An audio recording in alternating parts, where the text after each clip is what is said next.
Allah itu menganugerahkan akal pada kita dengan jutaan potensi yang luar biasa. Hanya kita saja yang mungkin kurang aktif menggalinya. Terus kita minder, kita rendah diri, yuk akhirnya terus kita tenggelam, menenggelamkan potensi kita sendiri.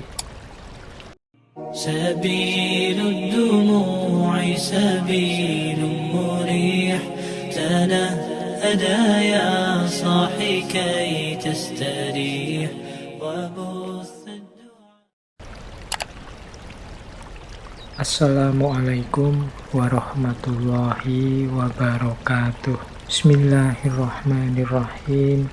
Kita mulai tema creative thinking atau berpikir kreatif. Saya ulang sebentar ya definisi berpikir itu. Ini sebenarnya istilah sehari-hari sering kita pakai.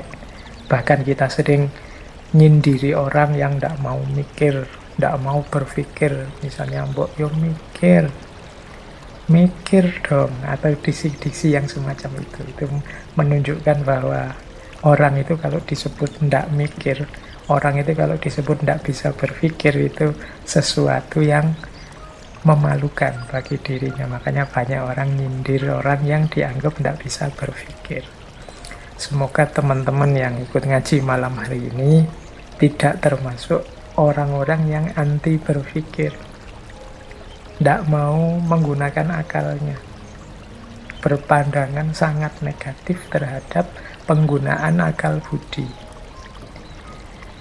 Karena seperti apapun kita tidak mau menggunakan akal, sebenarnya secara alamiah kita pasti menggunakannya. Kalau kita sehat jasmani dan rohani, tidak mungkin orang itu hidup tanpa akalnya. Bahkan di ranah apapun, termasuk ranah agama. Dalam beragama pun kita juga dituntut untuk jernih, sehat cara berpikirnya. Meskipun nanti tentu saja standar berpikir jernih dan berpikir sehat itu kadang-kadang beda-beda. Nah, ini yang sering kemudian jadi perdebatan, sering jadi masalah. Tapi kita tidak ke situ dulu. Kita awali dulu pelan-pelan dari definisi berpikir. Apa sih berpikir itu? Berpikir itu adalah proses kognitif terorganisir bertujuan yang kita gunakan untuk memahami dunia kita. Nah, perhatikan 3 ciri tadi ya. Kognitif, terorganisir, bertujuan. Kognitif itu berarti ada proses-proses akal yang bekerja, rasio yang sedang aktif dan sadar. Jadi yang pertama dia proses akal, proses rasio, proses kognitif sadar yang memang sengaja kita jalankan, kita hidupkan. Kemudian yang kedua terorganisir. Terorganisir itu ada tertibnya, ada urutannya. Tadi saya melihat apa, kemudian saya pahami sebagai apa, kemudian saya simpulkan berarti apa. Nah, itu namanya kan terorganisir. Saya melihat orang yang dadanya sesak misalnya. Kemudian saya pahami mengapa kok dia dadanya sesak. Oh, dia punya sakit asma. Ketika kita menyimpulkan sesuatu secara sadar menggunakan akal kita, itu sebenarnya ada pola-polanya. Itu yang disebut terorganisir. Jadi tidak iseng, tidak asal, tidak sesuka-sukanya sendiri. Jadi ada patternnya, ada polanya. Itulah namanya berpikir. Dan yang ketiga, bertujuan. Jadi ada maksudnya. Mengapa sih kok tadi aku ingin tahu sebenarnya dia ini kena apa, dia ini terserang apa, itu kan ada tujuannya. Jadi mungkin tujuannya sekedar untuk tahu sehingga bisa menentukan sikapku padanya, atau tujuannya untuk bisa menjaga masyarakat sini biar nggak kena tertular juga, dan macam-macam. Itu namanya tujuannya. Jadi berpikir itu kognitif, terorganisir, bertujuan. Nah, ini kalau definisi dari bukunya seperti itu. Atau teman-teman bingung dengan penjelasan ini, tidak usah dipahami atau dihafalkan definisinya, disadari saja proses berpikir yang terjadi dalam diri kita. Caranya, misalnya ada orang punya tips seperti ini untuk mendeteksi kita ini berpikir apa enggak. Ada satu quotes yang bagus yang bunyinya begini: as you start asking question and seek answers, you are in fact thinking. Jadi begitu engkau bertanya dan mencari jawaban, saat itulah sebenarnya engkau sedang berpikir. Jadi definisi tadi mungkin susah dipahami, ya tidak harus dihafalkan, tapi sadarilah, oh ini lo mikir itu. Nah, untuk sadar bahwa ini sedang mikir itu caranya mudah, yaitu ketika kita sedang menanyakan sesuatu atau mencari jawaban sesuatu, saat itu juga sebenarnya kita sedang berpikir. Misalnya teman-teman bertanya, ini tadi ngajinya mulai jam berapa ya? Nah, itu otomatis setelah ada pertanyaan itu kan pikiran kita jalan. Oh, saya tadi juga tidak ikut mulainya, tapi biasanya ya kalau ngaji filsafat mulainya jam 8. Nah, ini jawabannya. Jadi dari pertanyaan kemudian ketemu jawaban, ini kan proses berpikir. Ya, ayo disadari peristiwa ini yang terjadi di dalam diri kita, yaitu peristiwa berpikir. Ya, identifikasi paling mudahnya ketika kita bertanya. Di situ biasanya terus proses ini terjadi. Ya, kita sering tidak sadar secara penuh terhadap proses ini. Karena sejak kecil sebenarnya kan kita juga sudah berpikir. Kalau dalam ilmu logika itu ada namanya logika alamiah. Logika alamiah itu ya cara berpikir yang alami. Orang itu tidak harus kuliah logika, kuliah filsafat, membaca buku-buku logika, sebenarnya juga sudah bisa berpikir. Ya, contohnya misalnya bapak-bapak ibu kita dulu, kakek nenek kita, itu kan mungkin tidak pernah kuliah filsafat, tidak pernah membaca buku-buku logika, tidak pernah ikut ngaji filsafat, tapi kan mereka mampu hidup dengan baik, dengan benar, bahkan selaras dengan hukum-hukum alam sunnatullah. Itu kalau dalam filsafat ya memang setiap orang itu punya logika alaminya. Jadi secara alami memang Allah memberi anugerah manusia kemampuan berpikir. Hanya saja nanti dalam problem tertentu, masalah-masalah tertentu, hal-hal tertentu butuh pendalaman-pendalaman berpikir, butuh analisis-analisis yang lebih dalam, yang tidak bisa dipikirkan sambil lalu. Ada konsep-konsepnya, ada teori-teorinya. Nah, ini nanti jejernya logika alamiah yang dikenal dengan nama logika ilmiah. Jadi ini nanti ada di kuliah atau pelajaran logika. Bedanya logika yang alamiah dan logika yang ilmiah. Jadi ada kan orang yang bilang, alah ngapain sih pakai belajar logika segala, belajar filsafat segala, saya tidak pernah belajar filsafat juga bisa mikir. Ya, secara alamiah memang manusia punya kemampuan berpikir. Cuma nanti ada problem-problem tertentu yang kita butuh skill, cara berpikir yang tidak bisa digeneralkan begitu saja dianggap sama. Butuh pemahaman-pemahaman khusus, bahkan butuh rumus-rumus khusus. Kalau di kuliah logika sering saya beri contoh, misalnya Kita itu kan sering misalnya berpikir logis itu. Sederhananya sering pakai contoh, semua manusia mati, saya manusia, maka saya mati. Itu kan kita sering pakai contoh ini. Ini secara alami orang juga bisa menerima itu. Tapi kalau ada kasus khusus, misalnya kalimatnya diganti. Setiap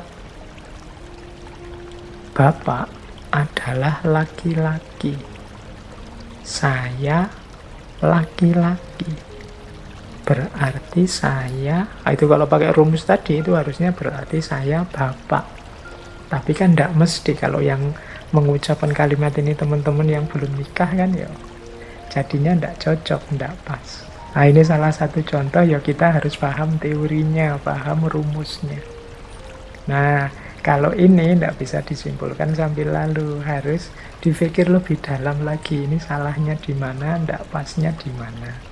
Di sini nanti kita perlu logika ilmiah. Nah, itu contoh sederhana.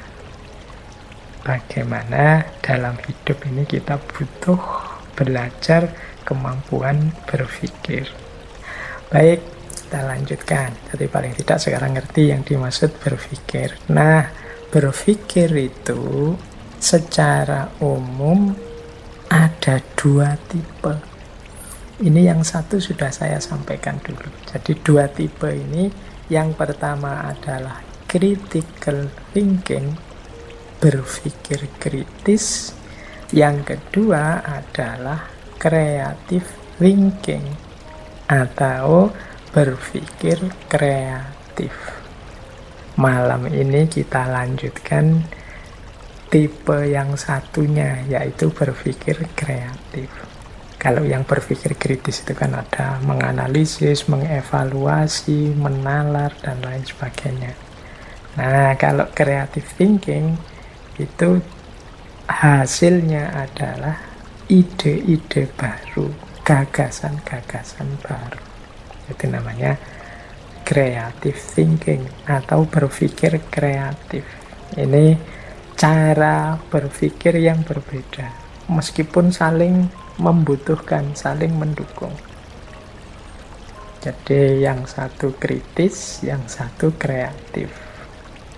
Nanti kalau masuk mungkin ilmu tentang neuroscience itu sering penjelasannya dikaitkan dengan bagian otak manusia. Yang otak kiri itu sifatnya matematis, critical thinking. Yang otak kanan itu berhubungan dengan imajinasi kreatif. Dari situ lahir ide-ide baru, gagasan yang baru. Nah, kombinasi dari berpikir kritis dan berpikir kreatif inilah nanti manusia menyelesaikan problemnya. Manusia membuat keputusan-keputusan. Kalau orang hanya kritis saja tapi tidak kreatif, ya bagus. Dia hidup dengan tepat, dengan benar, tapi hidupnya tidak berkembang. Ya macet di situ-situ saja, muter di situ saja. Tidak ada ide baru, tidak ada gagasan baru. Jadi kalau ada pertanyaan, Pak, Indonesia ini kok tidak maju-maju ya Pak? Inovasi-inovasi sains, teknologi kok tidak berkembang? Kita ini kok hanya konsumen saja ya Pak? Hanya mengkonsumsi produk-produknya orang, gagasan-gagasan, ide-idenya orang. Nah, itu mungkin salah satu jawabannya adalah banyak di antara kita yang kurang kemampuan berpikir kreatifnya. Yang kritis mungkin sudah banyak. Yang kritis itu kan kelihatan lah kalau teman-teman nonton podcast, medsos, orang diskusi, orang menganalisis ini, menganalisis itu kita banyak sekali ahlinya, komentator ini, komentator itu di mana-mana ada. Mungkin kita yang agak kurang adalah para ahli yang kuat dalam hal berpikir kreatif, menghasilkan ide-ide baru, gagasan-gagasan baru, tawaran-tawaran yang baru. Ya kalau tidak ada yang baru kan kita tidak berkembang, kita mandek di situ saja. Jadi kalau ingin progres, ingin maju, Antara lain kita harus mengasah kemampuan berpikir kreatif kita. Nah, ya meskipun kemampuan berpikir kritisnya jangan ditinggal. Kreatif tanpa kritis nanti ngawur. Kritis tapi tidak kreatif ya jalan di tempat. Kita tidak berkembang, tidak maju-maju. Dua kutub ini penting. Oleh Allah difasilitasi dengan otak kiri dan otak kanan yang punya kapasitas yang berbeda, keahlian yang berbeda. Ini yang berarti di antara bentuk syukur kita terhadap anugerah Allah itu, ya mari kita optimalkan dua-duanya, critical thinking dan creative thinking. Ada yang mengilustrasikan dua kemampuan kritis dan kreatif ini seperti kalau kita naik, kalau bahasa Jawa ini naik getek atau naik perahu kecil itu yang kita jalankan dengan dayung yang punya dua pedal, punya dua sisi.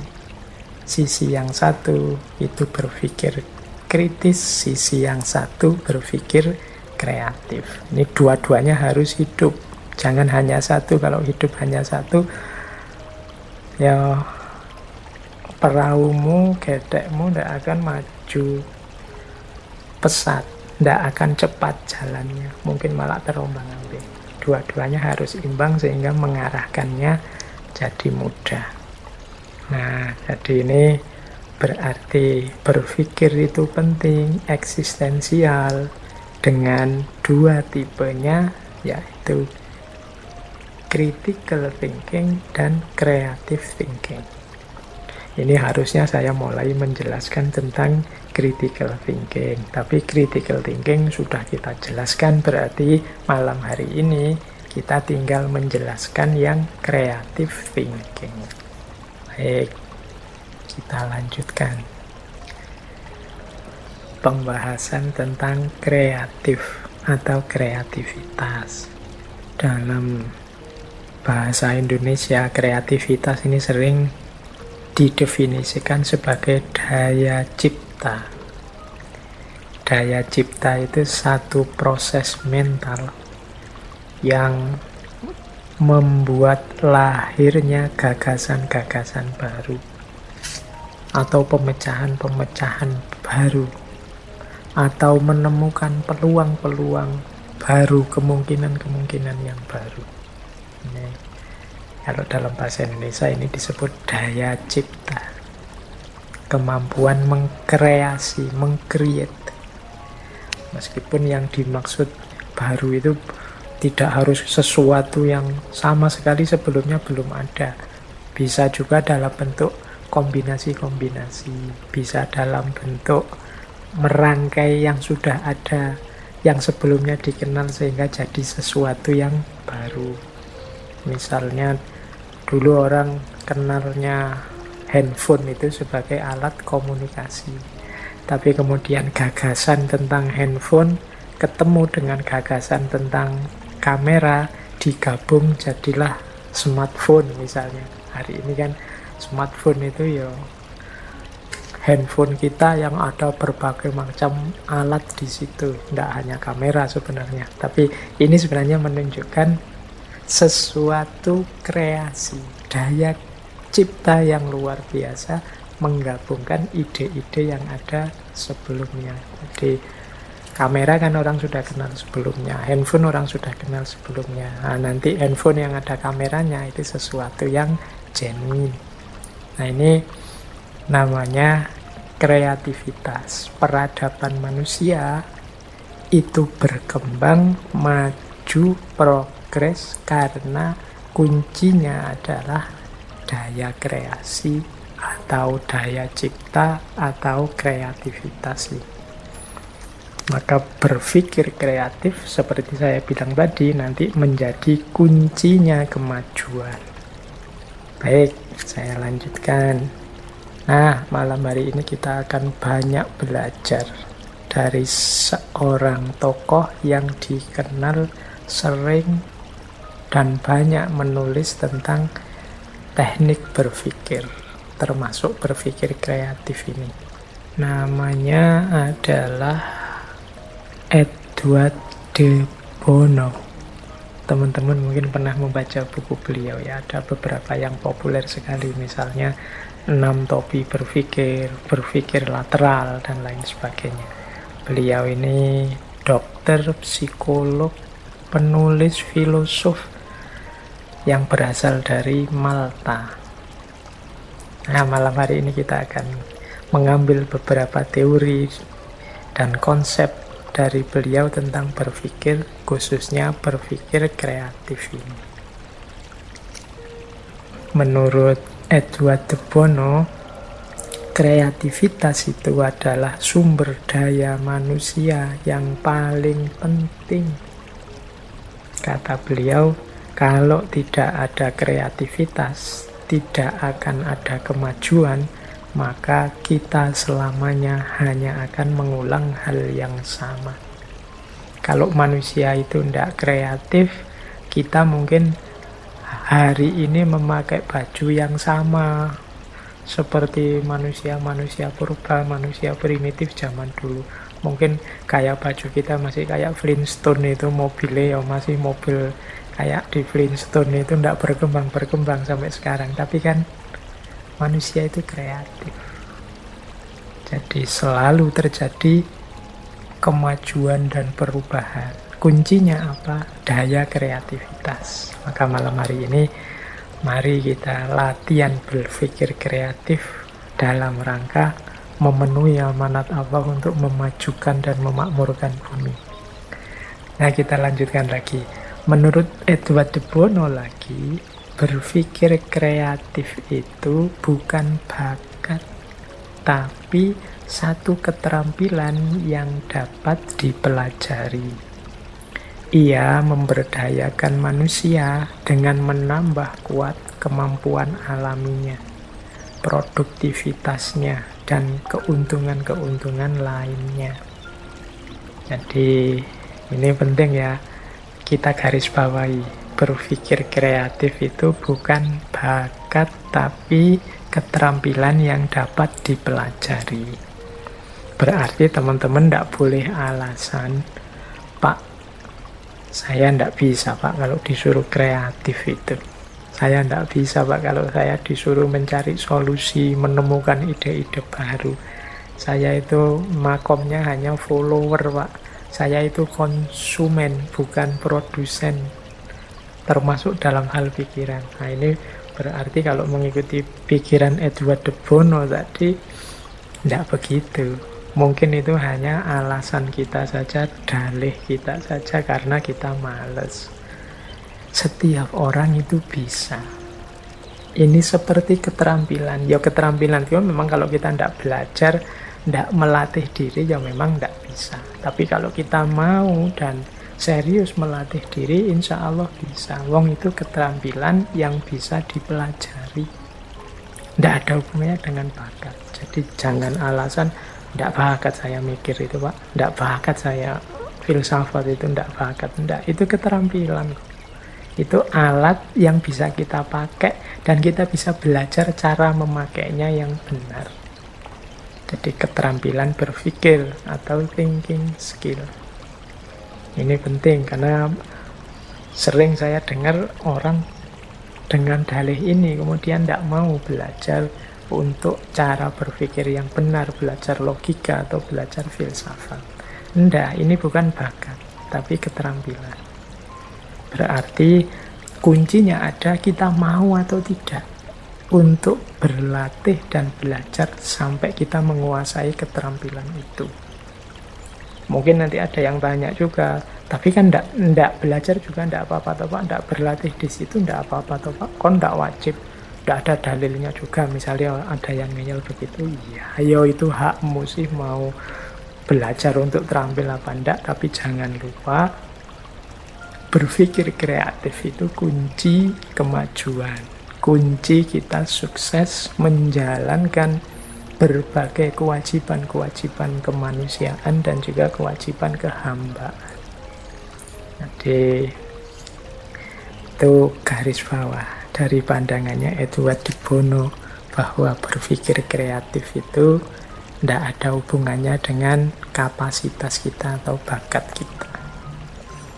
Makanya ada quotes yang terkenal sekali yang bunyinya stop killing your own ideas. Berhenti membunuh gagasanmu sendiri. Bagaimana kok orang membunuh gagasannya sendiri? Dengan cara dia tidak mau berpikir.